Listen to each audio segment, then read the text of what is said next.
LCI Week-end Soir en route vers l'Elysée, comme tous les dimanches avec Valérie Nataf. Merci d'être avec nous Valérie. Et Renaud Pina, votre invité. Bonsoir Alexis Corbière, l'un des porte-parole de Jean-Luc Mélenchon. Alors on va essayer de faire le tour de ce week-end politique avec vous.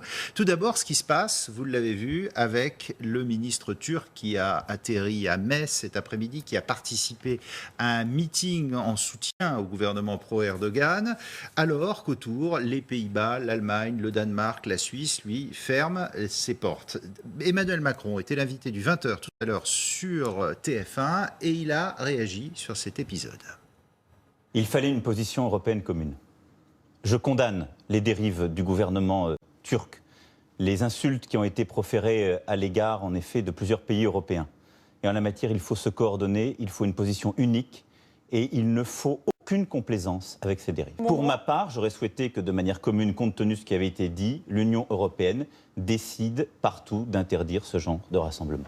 Alexis Corbière, il fallait interdire ce meeting turc? Moi, par principe, bien sûr, les ministres étrangers peuvent tout à fait venir en France, mais j'aime pas trop qu'un ministre vienne participer à une campagne électorale dans un autre pays. Je trouve que déjà, il y a un problème. Deuxièmement, il y a un problème vraiment sur la Turquie et ce gouvernement. Mais on rappelle que c'est pour renforcer son vue d'un référendum, pour renforcer J'entends bien, mais enfin on voit bien l'orientation de ce gouvernement assez autoritaire, l'opposition. Et il a traité depuis Metz les Pays-Bas de nazis. Hein. Oui, mais en plus, moi, je ne savais même pas cet élément, mais puis moi surtout je pense à nos amis du HDP en Turquie, qui beaucoup sont en prison, nos propres amis subissent la répression. C'est dur, hein. Il y a un gouvernement de plus en plus autoritaire, mais je rappelle accessoirement que la Turquie est membre de l'OTAN. Donc, vous voyez, quand nous disons qu'il faut sortir de l'OTAN, c'est une coalition militaire, l'OTAN, sous l'égide des États-Unis, mais qui implique normalement qu'il y ait une solidarité entre les pays. Donc, mais il aurait fallu l'interdire ou pas, ce meeting? Moi, je n'ai pas bien compris votre réponse. J'ai dit que je ne souhaite pas qu'il y ait des ministres qui viennent participer à des meetings. Interdire le meeting sur le territoire, c'est peut-être difficile, mais qu'il y ait un ministre en gouvernement étranger, particulièrement dans la situation actuelle, je trouve que ça participe à une tension, et je pense qu'il n'aurait pas dû venir. Alors d'accord avec Jean-Marc Ayrault, on va voir ce qu'a déclaré quand même le ministre des Affaires étrangères français, qui dit, en gros, on l'a autorisé parce qu'il n'y avait pas de risque pour l'ordre public. Hein, c'est ce qu'il dit, en l'absence de menaces. Dans la vie politique française. D'accord avec ça? Ouais, vous comprenez la position du gouvernement ou d'autres qui disent finalement... Il y a des communautés en France étrangères, il y a une campagne électorale ailleurs, il faut qu'ils puissent participer, écouter leurs dirigeants au nom d'une forme de liberté. Vous comprenez ces positions-là? Je crois vous avoir dit que j'apprécie pas qu'il y ait un ministre étranger qui vienne en France faire campagne. Voilà, je n'aime pas, en plus ça participe à une forme de communautarisation des choses. Moi, je trouve pas ça très bien. Voilà, je le dis clairement. Je ne trouverais pas correct que... Je ne sais trop quel autre exemple prendre. Voilà, moi, je suis favorable d'ailleurs à ce que l'ensemble des résidents sur le sol participent à la vie française. Je suis pour qu'il y ait des facilités pour obtenir la nationalité française, par exemple. Enfin, je n'apprécie pas quand des gens qui sont longtemps sur le territoire, finalement, se vivent plus comme... des gens qui participent à la vie de leur pays d'origine qu'ici. C'est du communautarisme? Ça peut l'être. Mais là, en l'occurrence, revenons à des choses précises. Là, en Turquie, il y a un gouvernement qui est un gouvernement de plus en plus autoritaire, qui tient des propos qui mettent en danger même l'ensemble de la stabilité dans la région, qui prennent des mesures qui sont assez dures, dont je considère en plus... Bien sûr. Et puis, y compris même une complaisance vis-à-vis de Daesh. Rappelons quand même qu'il y a du pétrole qui participait au financement de Daesh. Nous, on l'avait dénoncé à l'époque. Ça avait valu d'ailleurs certains reproches faits à Jean-Luc Mélenchon. Mais le pétrole de contrebande qui était vendu par Daesh via la Turquie, quand précisément les frappes russes avaient eu pour mérite de stopper cet accès, que Jean-Luc Mélenchon avait dit que pour cet aspect-là, c'était favorable. Rappelez-vous, on s'était fait repeindre un ami de Poutine. Alors que la seule chose qu'on s'était permis de dire, c'est que quand même, il est bon d'arrêter cette situation qui est source de financement. En même temps, la Turquie est une grande puissance. Mais oui, très grande puissance. Jean-Luc Mélenchon, candidat, qu'est-ce qu'il propose sur l'avenir de la relation entre la Turquie et l'Union européenne? Qu'entendez-vous par là? Nous, on n'est pas favorable à ce que la Turquie rejoigne l'Union européenne, déjà, pour des raisons, parce que déjà, on est contre l'élargissement de manière générale tel qu'il a eu lieu d'ores et déjà, et pas la peine de faire entrer un pays supplémentaire. Mais je le dis clairement, le problème de la Turquie, c'est que vous avez un gouvernement qui remet en cause les libertés publiques et qu'il est hors de question que tout cela participe à la vie de l'Union européenne. C'est un élément... le gouvernement français a eu tort de le faire atterrir. Mais je crois vous l'avoir dit, pardon, je m'excuse. Mais c'est une si vous voulez que je le répète une troisième fois, je pense que la diplomatie française devrait dire non, voilà, mais bien souvent... Et on n'est pas en solidarité avec nos amis européens. Oui, par exemple, ne serait-ce qu'un pays qui ne garantit pas la liberté de la presse, un pays qui met ses opposants en prison. Je rappelle, j'ai pas la liste de tous mes amis et mes camarades qui sont en prison, des magistrats, je pense notamment à une de nos amies qui est magistrate, qui s'est fait bousculer chez elle par la... Bon, franchement, un ministre d'un tel gouvernement n'a pas sa place chez nous. Voilà, c'est une énième défaite de l'Europe. Pas de position commune sur un sujet comme ça. Oui, sans aucun doute. Alors que fait-on? Alors là, vous me lancez sur le sujet européen. Macron a raison alors de dire il aurait dû. Macron a raison de dire il aurait fallu au moins qu'on en discute avant au Conseil européen et qu'on arrête une position commune. Là, vous me lancez sur plusieurs sujets. Mais cette espèce de mode qui consiste à dire qu'il faut que ce soit au niveau européen, qui est une façon de ne rien dire à l'arrivée. Mais la France, c'est un pays indépendant. Qu'est-ce que c'est que cette histoire? On n'a pas à demander à l'Union européenne ce qu'on doit faire, surtout au niveau de notre diplomatie. Je suis défavorable à ce que nous ayons une défense européenne, c'est-à-dire au fait que finalement tout ce qui doit faire la force de la France, notamment en matière de défense, ça doit être de garantir notre indépendance. Et je ne souhaite pas, comment dirais-je, négocier ça avec d'autres pays qui parfois ont des intérêts divergents, notamment sur le dossier turc. Donc voilà, je crois qu'effectivement on est dans un mode aujourd'hui dangereux. Là-dessus, vous êtes souverainiste? Mais c'est un mot qui a beaucoup de sens. Mais vous aussi, j'espère que vous êtes souverainiste. J'espère qu'autour de la table, on est tous pour garantir la souveraineté du peuple. Qu'est-ce que c'est que cette mode qui consiste à dire que ce mot deviendrait un problème? Qui n'est pas souverainiste dans ce pays? Qui ne veut pas respecter la souveraineté populaire? Et surtout, dirigeants, ne donnons pas ce mot à l'extrême droite. Sinon, ça n'a plus de sens. Si dans ce pays, ceux qui disent qu'il faut garantir la souveraineté du peuple, qui est quand même à la base de ce pays, je rappelle que si nous sommes en République, c'est parce qu'il y a eu un événement considérable, nous avons retiré le pouvoir de la tête du roi et que nous l'avons donné au peuple, nous avons assuré notre souveraineté. Mais Monsieur Corbière, vous dites qui n'est pas souverainiste? On s'est emballé sur plusieurs discussions. Mais qui n'est pas souverainiste? J'ai envie de vous dire, et vous n'êtes pas européen? Moi, je suis internationaliste. Je pense qu'il faut effectivement construire des solidarités, à commencer par des solidarités avec nos partenaires européens. Il faut faire des solidarités et des partenariats économiques qui garantissent notamment les. Ça passe par une discussion. Par exemple, mais le problème, ce que je voulais vous dire, c'est que est-ce qu'on a le droit de critiquer tel que c'est mon cas cette construction européenne, cette Union européenne là, telle qu'elle a évolué, notamment ces 15 dernières. La critique dans la campagne. On va justement à ce sujet. J'ai pas pu terminer mon propos sans pour autant qu'on soit immédiatement repeint en nationaliste. Je considère que ceux qui ont tué le rêve européen, c'est les mêmes aujourd'hui qui construisent l'Union européenne. Parce qu'on ne construira pas de solidarité entre les peuples uniquement basée sur la concurrence en vérité, avec des traités qui écrivent noir sur blanc qu'il est impossible toute harmonisation fiscale et sociale. À partir du moment où vous écrivez ça, qu'est-ce que vous faites? Vous créez de la compétition entre les États. Et j'annonce à ceux qui nous regardent, mais peut-être le savent-ils déjà, que la grande majorité des délocalisations aujourd'hui, elles ont lieu au sein de l'Europe. Et c'est le problème des nouveaux pays entrants auxquels on a dit votre valeur ajoutée, c'est que vous êtes moins disant social. Et aujourd'hui, on en discutait juste avant que commence l'émission. J'étais en meeting à Clermont-Ferrand où des salariés sont venus me dire que la CETA, vous savez, cette entreprise française qui faisait des cigarettes, qui était à Rion, dans la banlieue de Clermont, va partir en Pologne. Voilà, délocalisée. C'est un gros mot, mais le Front National dit un peu ce que vous dites. Hein. Je suis désolé. Je sais que sitôt que. Mais premièrement, ça n'est pas un gros mot ce que je viens de dire. Ce que je viens de dire, c'est du bon sens. Deuxièmement, vous savez que le fait qu'à travers l'histoire, l'extrême droite est un discours social, n'a rien de nouveau. Ceux qui ont étudié, que ce soit le fascisme italien, le nazisme, non, ça a toujours été ça. La question, c'est que j'aimerais que ceux qui m'écoutent fassent la distinction entre ceux qui, comme moi, sont des républicains sociaux, qui veulent l'égalité entre les citoyens et défendre une nation civique, et ceux qui nous proposent tout en ayant un discours social un peu qui peut ressembler à ce que je dis, mais dont le but est de faire une nation ethnique. Moi, je pense que quelles que soient vos convictions spirituelles, d'ailleurs, que vous croyez ou pas, nous pouvons vivre ensemble à partir de la laïcité. Le problème du Front National, pour dire les choses clairement, c'est qu'il nous propose un projet identitaire, nationaliste, qui veut sortir de l'Europe, non pas parce que c'est l'Europe libérale en vérité, même s'ils ont un discours ambigu, mais parce que profondément toute idée de solidarité entre les peuples, les dérange. Voilà, et on est là dans des désaccords de fond, mais j'admets qu'on a un Front National qui est particulièrement sournois dans son propos. Et efficace sur ce discours. Mais l'extrême droite, depuis toujours, c'est une ambiguïté permanente à travers toute l'histoire. Nopila, vous êtes un homme cultivé, on peut prendre toute l'histoire du 19e siècle, que ce soit le boulangisme ou que ce soit les grands moments du nationalisme français qui se réclamaient aussi d'un discours social. Voilà. Et les gens comme moi, depuis longtemps, doivent lutter aussi contre cette ambiguïté. Alors justement, puisqu'on parle d'Europe, on est en plein dedans, puisque Jean-Luc Mélenchon était hier à Rome pour parler de l'organisation d'une nouvelle Europe, de la renégociation des traités. On l'écoute tout de suite et on en reparle juste après. Notre première revendication commune du plan A est l'harmonisation sociale par le haut, parce qu'il y a une harmonisation sociale qui est en train de se faire par le bas. Nous ne voulons plus d'une Europe où il n'y a pas d'harmonisation fiscale. Il faut rompre avec les traités actuels parce que ces deux points sont dans les traités actuels. S'il ne cède pas sur le plan A, alors nous passons au plan B. Qu'est-ce que le plan B? Qu'est-ce que le plan B? Le plan B, c'est le plan que je viens de présenter comme plan A. Si les autres n'en veulent pas, alors nous le faisons quand même entre ceux qui sont d'accord. C'est quoi le plan B alors? C'est la sortie de l'euro C'est ou pas? agréable d'être porte-parole de Mélenchon, il l'a tout dit. Est-ce qu'on sort de l'euro? Non, alors, pardon, quelle est la question? Non, juste une question pour les gens qui nous écoutent.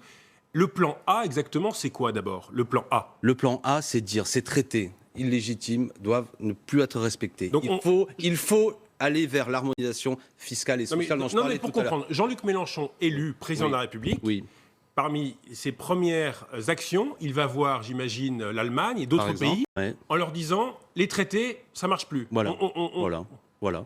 Oui. D'ailleurs, je rappelle qu'on parlait tout à l'heure de souveraineté. Quelle sera la réaction on peut imaginer la réaction des partenaires, la stupeur. Sans aucun doute. La stupeur. Et avant même qu'on arrive, il y aura déjà sans doute une stupeur parce qu'ils savent qu'on va leur dire ça. Et on va leur dire voilà. Le plan B en 2005, on en a beaucoup parlé pendant le référendum sur le projet de traité de constitution. Il n'y a jamais eu de plan B. Oui, parce qu'on a été trahi effectivement par le gouvernement qui n'a même pas respecté le vote du peuple. Vous imaginez? Même pas. Il y a un référendum, 55% pour le non, ça n'est même pas respecté. C'est terrible. D'ailleurs, on en paye le prix aujourd'hui. Je rappelle qu'on parlait de l'extrême droite. Je pense que tout ça a soufflé dans les voiles des discours xénophobes. C'est terrible. La responsabilité de M. Chirac, de M. Sarkozy, de M. Hollande sur ces sujets-là, ils en sont arrivés à faire détester l'idée de solidarité européenne. Quel bilan terrible. Allez, on marque une courte pause, un petit rappel des titres et on reprend le débat dans quelques instants. À tout de suite. Et retour à la politique avec Alexis Corbière, vous êtes l'un des porte-parole de Jean-Luc Mélenchon. Juste avant le rappel des titres, on parlait de la politique européenne de Jean-Luc Mélenchon qui était à Rome hier. Alors il y avait le plan A qui consistait à renégocier les traités. Si ça ne marche pas, il y a le plan B. Le plan B, c'est quoi? C'est on quitte l'Europe et on quitte l'euro. Dites-le, franchement. Oui, on le dit. Non, mais il n'y a pas de...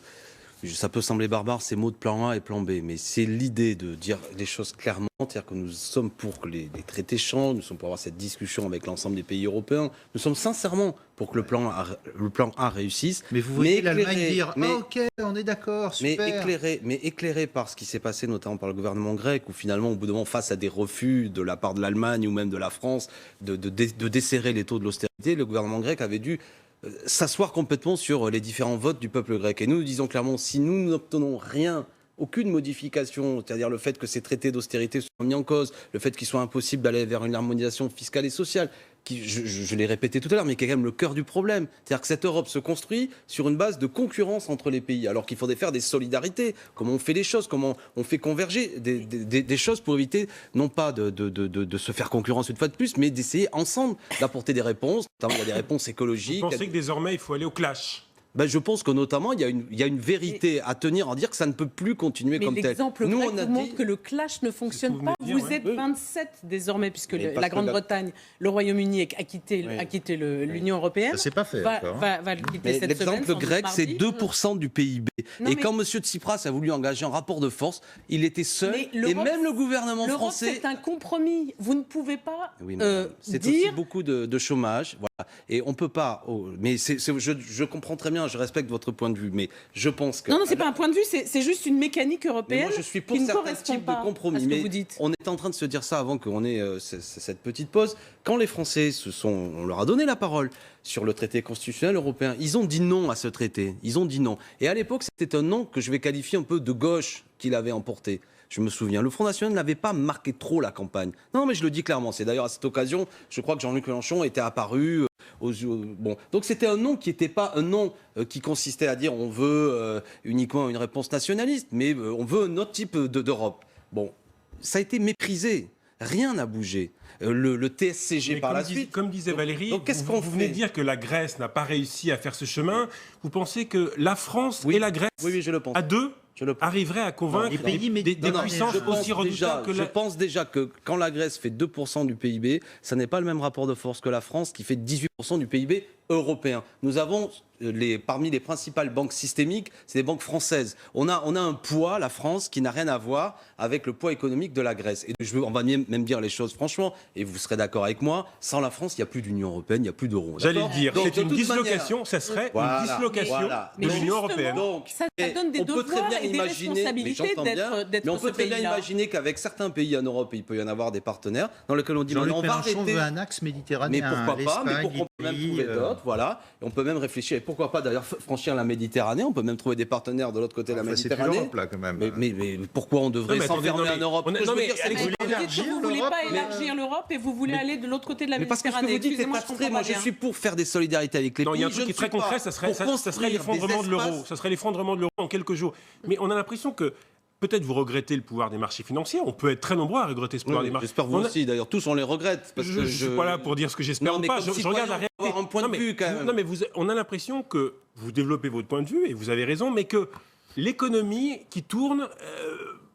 Vous en faites fi totalement. Il vaut mieux, Monsieur Pinard. Il vaut mieux parce que quand, par exemple, moi je dis il vaut mieux avec Jean-Luc Mélenchon, non, mais je vais vous répondre clairement, de manière un peu provocatrice, mais quand avec Jean-Luc Mélenchon nous disons il faut un plan d'investissement, voilà, on va par exemple accorder une licence bancaire à la Banque publique d'investissement qui existe à l'heure actuelle pour qu'elle emprunte auprès de la BCE, normalement c'est le but.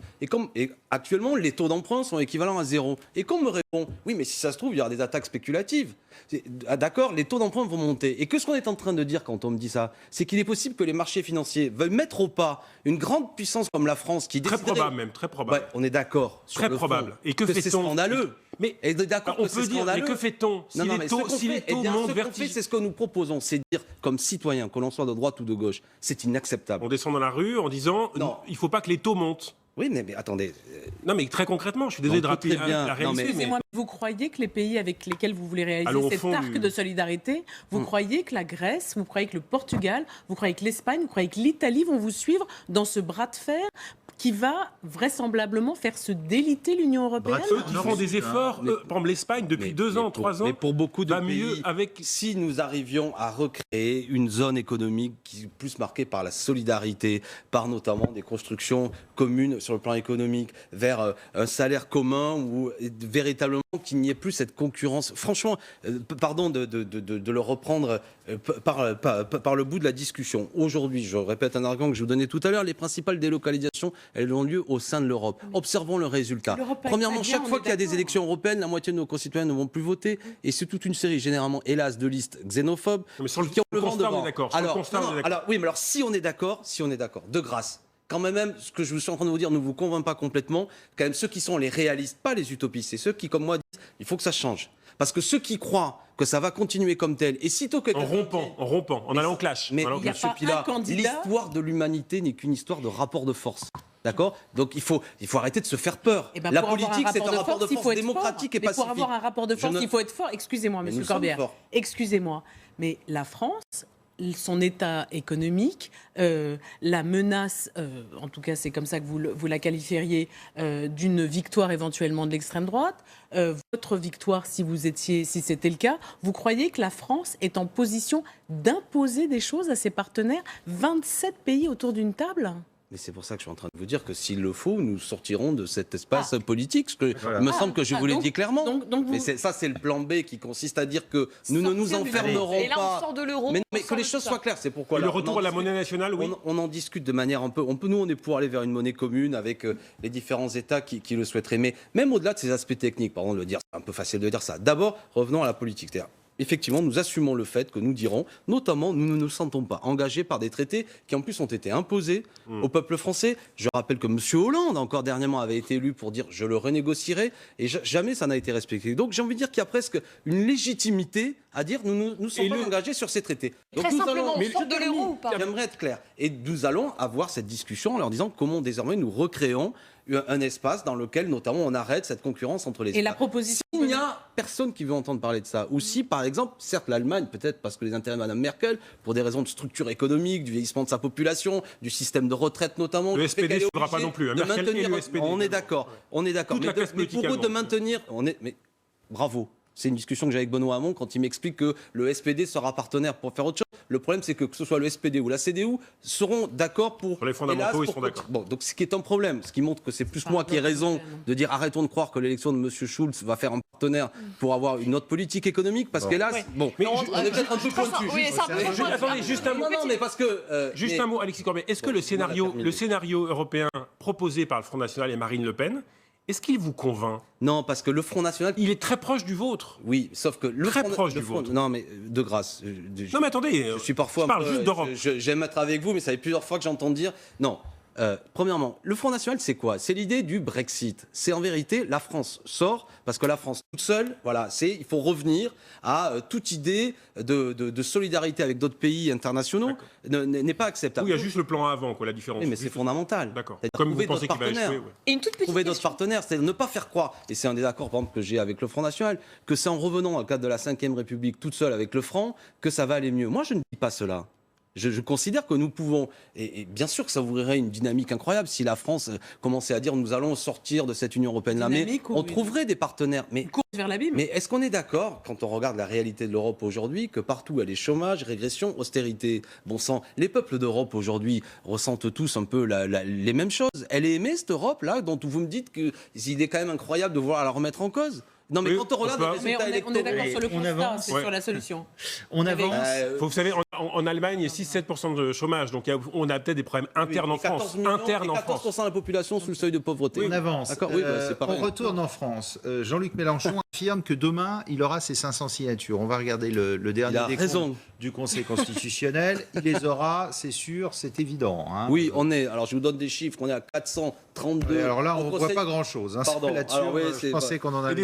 Aidez-nous. Nous sommes actuellement à 432 parrainages arrivés au Conseil constitutionnel. Je vais vous donner un scoop. On en a 103 qui sont d'ores et déjà partis. Depuis le début, chacun de ces pointages se voit respecté avec même plus 8%. Donc vous êtes là. Voilà. Donc mardi, nous aurons, à mon avis, mais comme toujours, hein, mais normalement, nous aurons autour de 540-550 parrainages. En plus, j'ai vu que mes amis communistes, qui jusque-là prenaient un peu de temps à envoyer les parrainages, même s'il y a des communistes. Pas très bons amis, les communistes. Nos excellents amis vont en plus alors. Pourquoi ils vous font peur pendant 15 jours comme ça? Vous allez inviter Pierre Laurent, il va vous raconter ça. Expliquez-nous.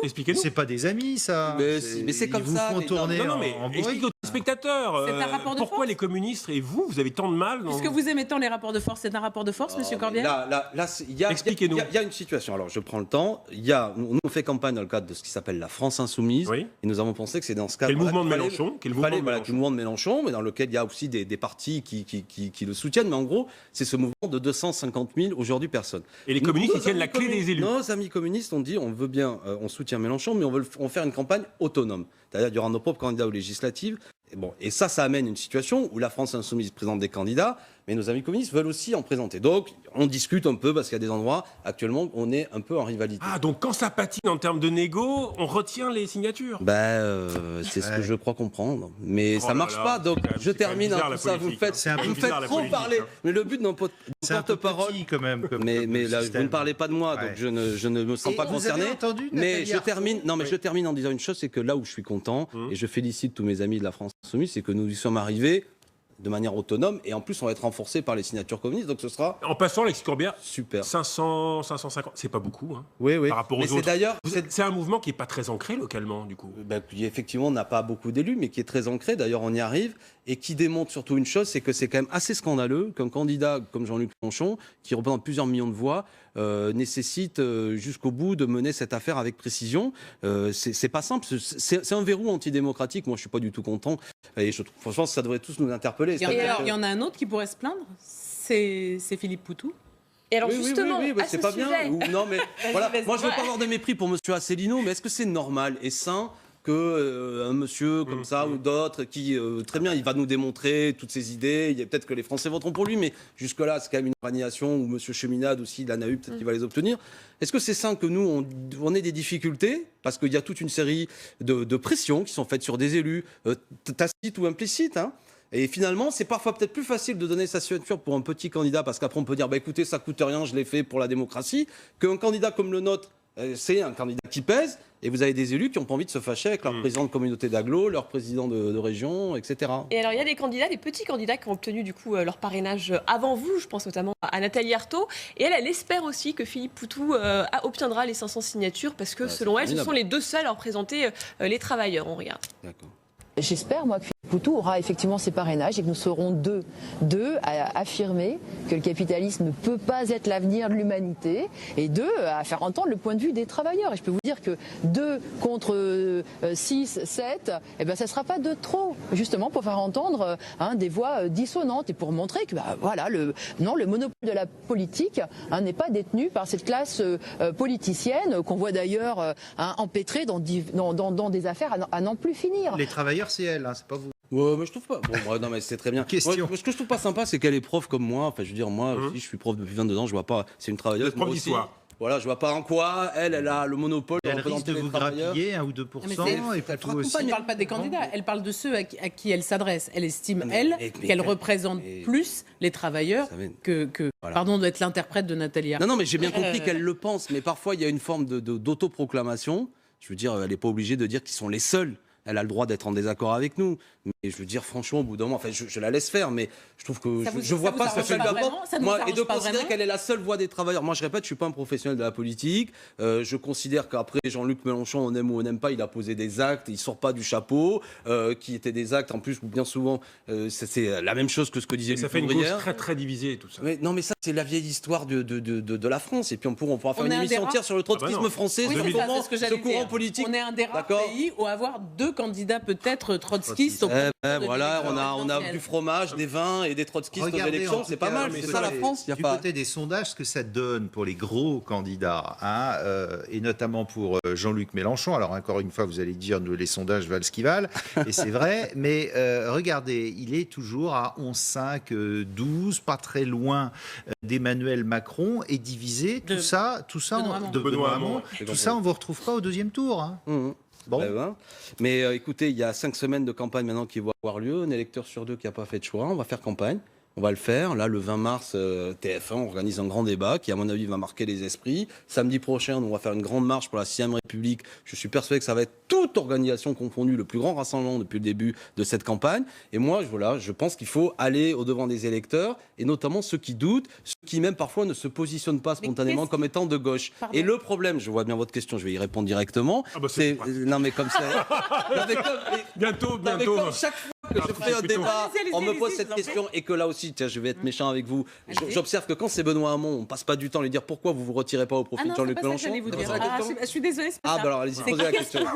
Qu'est-ce qui vous manque qui vous avez déjà manqué en 2012 pour être le candidat de cette gauche que vous voulez représenter? Oui. Qu'est-ce qui vous manque? Pourquoi est-ce que vous êtes, selon les sondages, à 11,5 aujourd'hui? C'est pas mal d'ailleurs, on est déjà au-dessus de ce qu'on était en 2012. Oui, on n'est pas encore à l'élection. C'est pas mal, oui. Qu'est-ce qui fait que vous n'arrivez pas à enclencher? Regardez Emmanuel Macron, en peu de temps, il est arrivé à 26% des intentions de vote. Qu'est-ce qui fait que Jean-Luc Mélenchon, durablement installé dans le paysage politique français, n'y parvient pas? Parce que parmi toutes les conséquences négatives de ce qui a eu lieu depuis 2012, c'est non seulement le chômage qui a augmenté de plus d'1 million supplémentaire de pauvres en 10 ans, mais aussi la conscience que changer le monde est possible, qui a reculé.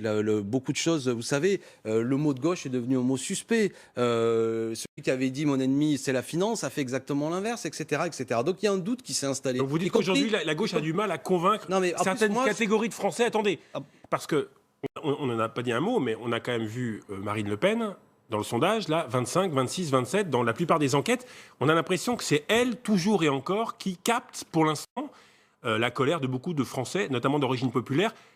La gauche a échoué. Vous-même, au Front de gauche, vous n'arrivez pas à capter ces gens? Je ne suis pas le Front de gauche, je suis la France Insoumise, je vous l'avez dit tout à l'heure. Et je veux dire une chose clairement, je ne veux pas m'adresser uniquement aux gens de gauche. Moi, je suis un homme de gauche, je ne cache pas mon identité. Mais je dis ce pays, dans un tel moment de trouble, qu'il faut lui proposer des choses et pas seulement s'enfermer en disant la gauche, et exalter le passé, voire même dire il faut que la gauche se rassemble. Parce que bien souvent, des gens qui me proposent de se rassembler avec eux sont précisément le repoussoir vis-à-vis de beaucoup de gens, notamment des milieux populaires. Qui est votre principal adversaire? C'est Marine Le Pen ou c'est Emmanuel Macron? C'est pas la même chose. Mais quel est votre adversaire? Madame Le Pen, c'est un danger sur les bases même de ce qui constitue le socle de notre pays. Moi, je suis profondément un opposant à l'extrême droite, car je ne pense pas, je ne crois pas à la solution qui consiste à faire élire. Vous pourriez appeler à Macron. Mais moi, je ne veux pas. Non, mais c'est un problème parce que je pense que la politique de M. Macron continuera à alimenter l'extrême droite. Vous voyez, c'est un cercle terrible. Mais vous dites que c'est un problème. Et je termine en disant ça aussi sur le fait que d'ores et déjà, comme il reste 5 semaines de campagne, je ne veux pas participer au décor qu'on veut planter d'ores et déjà avant le second tour. Ça peut vous paraître un peu péremptoire, mais je me bats pour dire Mélenchon au second tour et après on verra. Et je ne fais pas de langue de bois, on s'exprimera sur la suite. Il y en a un qui le fait du deuxième tour. Il s'appelle François Hollande. C'était hier à Libourne. Il dit si on ne se rassemble pas, Le Pen, elle passe. Écoutez. Oui, ça j'ai compris qu'il a plus que ça. Je me souviens encore de ce discours, vous aussi, vous l'avez en mémoire, de François Mitterrand. Et il montrait que le péril est toujours là. Et il avait eu cette formule, le nationalisme, c'est la guerre. Eh bien, il faut garder toujours dans son esprit cette phrase qui n'est pas simplement rétrospective, comme un homme qui avait connu 2 guerres, mais comme une phrase prophétique. Attention. Attention, dit François Hollande, sur le niveau du Front National, mais juste un mot, parce que j'ai pas trop compris votre réponse. Pourquoi, selon vous, Marine Le Pen est si haute, en tout cas dans les sondages? Et pourquoi vous, qui proposez quelque part de capter une colère, vous n'aimez peut-être pas ce mot-là, mais quand même de changer les choses, pourquoi c'est elle, ça marche mieux que vous? Pourquoi? Quand vous fabriquez du désespoir, comme l'a fait M. Hollande, c'est-à-dire que c'est incroyable, ce ton de docte, il nous parle de la montée de l'extrême droite, mais il pense pas qu'il a un petit peu de responsabilité quand même? Est-ce qu'il aura un jour la modestie quand même de regarder les choses en face? Cet homme qui devait... il n'est pas candidat, donc... Non, mais justement, Sur Marine Le Pen. Oui, mais non, mais il y a un lien. C'est la faute de François Hollande. À partir du moment où vous avachissez, je ne sais pas si le terme existe complètement, mais toute conscience civique, que vous méprisez les gens, que chaque fois que les gens poussent une colère contre cette Europe libérale, vous leur dites « Ah, vous êtes des racistes, vous êtes des xénophobes ». Quand on invite des gens comme moi sur des plateaux télé ou comme Jean-Luc Mélenchon, comme l'a fait autrefois France 2, et qu'on montre un panneau en disant que quand on réclame l'augmentation du SMIC et la retraite à 60 ans, on parle comme l'extrême droite. C'est pour ça qu'au bout d'un moment, je vous en veux un petit peu, quand chaque fois que je dis quelque chose et qu'on vient me dire « Ah, mais vous parlez contre l'extrême droite », que tout converge pour expliquer qu'elle est au centre de tout, même quand elle n'est pas invitée, on ne parle que d'elle. Pour arriver à la fin à planter un décor où c'est soit M. Macron et son projet d'ubérisation de la société, soit l'extrême droite, les gens deviennent fous et ne comprennent plus rien. Alors nous, on a peut-être des défauts, on fait ce qu'on peut avec ce qu'on a. On est peut-être, par moment, on exprime une colère qui mériterait d'être posée de manière un petit peu plus, comment dirais-je, on aimerait être plus rond, tout ce que vous voulez. Mais bon sang, ce pays... bien sûr qu'il y a une inquiétude, je vous le dis clairement, mais l'extrême droite progresse sur ce champ de ruines idéologiques, bien souvent, qui amène à ce que des gens se disent finalement, est-ce que la solution, c'est pas d'exclure 5 à 6 millions de nos concitoyens parce qu'ils n'ont pas la même religion que nous? Et c'est vrai qu'en plus, il y a un climat géopolitique qui peut amener à penser, on a vécu quand même des terribles attentats, que voilà, le discours xénophobe a une pertinence. Donc vous voyez, nous avançons dans un contexte extrêmement... Mais moi, je ne lâcherai jamais le fait. À retourner des électeurs du Front National. Je ne lâcherai jamais le fait, malgré les difficultés du moment, que les idées des Lumières doivent rester notre boussole. Égalité entre les citoyens, justice sociale, et je rajouterai réponse à la crise écologique. Et donc, je ne veux pas, mais c'est le chemin étroit qui est le nôtre, entre des forces xénophobes et des forces ultralibérales qui ne voient que l'argent que pour seule raison d'exister. Nous sommes en quelque sorte ceux qui marchent devant. Et franchement, écoutez, même les sondages nous montrent que dans les 5 semaines qui restent, ce discours je termine là-dessus, qui profondément fait appel au ressort de notre pays, parce que les Français sont là-dessus malgré tout, sur la liberté, l'égalité et la fraternité, que c'est pas perdu. Et 4 Français sur 10 n'ont pas encore fait Allez, voilà. C'est la fin. Merci beaucoup. Merci Alexis Corbière d'être venu sur notre plateau ce soir. Dans un instant, c'est le journal. Et puis